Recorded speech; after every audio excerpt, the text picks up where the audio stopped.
تو لیکن انہوں نے اپنے معاہدے توڑ دیے، مسلمانوں سے ان کے معاہدے تھے، اور انہیں میں یہودیوں میں سے یہ ایک قلعہ تھا، یہودیوں کا قلعہ تھا یہ خیبر، تو یہ فتح نہیں ہوگا۔ حضرت نبی پاک صلی اللہ علیہ وسلم نے ارشاد فرمایا کل میں جھنڈا اس کے ہاتھ میں دوں گا جو اس قلعہ کو فتح کرے گا۔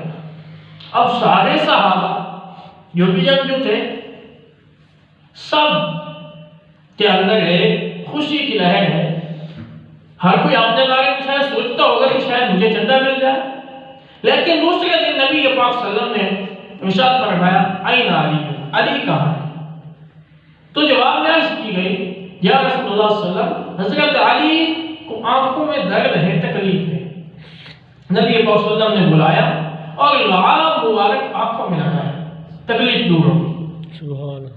ایک وہ وقت ہے جب یہ بچپن میں ہے اور حضرت علی کو گھٹی کے طور پہ لعاب مبارک بھی نبی پاک صلی اللہ علیہ وسلم نے ڈالا، اور آج یہ موقع ہے کہ یہ جوان ہو گئے ہیں اور آنکھوں میں درد ہے، اور نبی پاک صلی اللہ علیہ وسلم نے فرمایا ہے کہ جھنڈا میں نے اس کے ہاتھ میں دینا جس نے اس قلعہ کو فتح کرنا ہے، جو اتنے دنوں سے فتح نہیں ہوگا۔ تو حضرت علی کو وہ جھنڈا دیا گیا۔ اب ایک طرف یہ مشہور ہے پہلوان تھا مرہب، اس کا نام تھا مرہب، دوسری طرف حضرت علی۔ اب مرہب آیا ہے، اس نے للکارا کہ کون ہے جو مقابلہ کرے گا۔ جو تاریخ میں اس طرح لکھا ہے کہ پہلی مرتبہ مسلمانوں کی فوج سے جو کھڑا ہوا حضرت علی تھے۔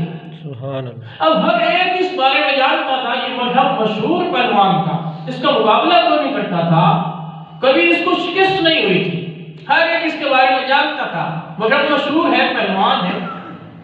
لیکن حضرت علی کھڑے ہوئے، نبی پاک صلی اللہ علیہ وسلم نے بٹھایا۔ اب نبی پاک صلی اللہ علیہ وسلم بھی جانتے ہیں، ظاہر ہے کہ ایک طرف اتنا بڑا پہلوان ہے، دوسری طرف چھوٹے قد والے حضرت علی۔ تو پھر دوسری مرتبہ پھر اس نے للکارا کہ مسلمانوں کی فوج میں کوئی ہے میرا مقابلہ کرنے والا، پھر حضرت علی کھڑے ہوئے، نبی پاک صلی اللہ علیہ وسلم نے پھر بٹھایا۔ 3 مرتبہ ایسا ہوا، پھر تیسری مرتبہ نبی پاک صلی اللہ علیہ وسلم نے دعا فرمائی حضرت علی کہ جاؤ مقابلہ کرو۔ حضرت علی نے اب مکالمہ ہو رہا ہے، مرحب عربی میں اپنے گیت گنگنا رہا ہے، شاعر بیان کر رہا ہے کہ مرحب کا مقابلہ کرنے والا تو ہے بھی کوئی نہیں، مرحب جیسا پہلوان تو کسی ماں نے جنا ہی نہیں ہے۔ اور حضرت علی عربی میں یہ کہہ رہے تھے کہ حیدر جس کا نام رکھا ہے نا ماں نے، وہ میں ہوں۔ تو مکالمہ ہو رہا ہے، پھر آمنے سامنے ہوئے۔ اب ظاہر ہے پہلوان ہے، ایک طرف پہلوان ہے، ایک طرف حضرت علی ہے۔ تو مرحب کہتا ہے کہ پہلے آپ بات کریں۔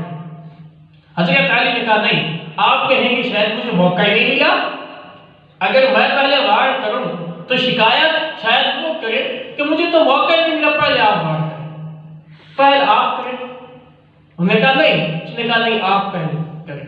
تو مرحب نے پہلی مرتبہ وار کیا، حضرت علی نے روکا، اس وار کو روکا، دوسری مرتبہ اب مرحب کہہ رہے چلو آپ وار کریں۔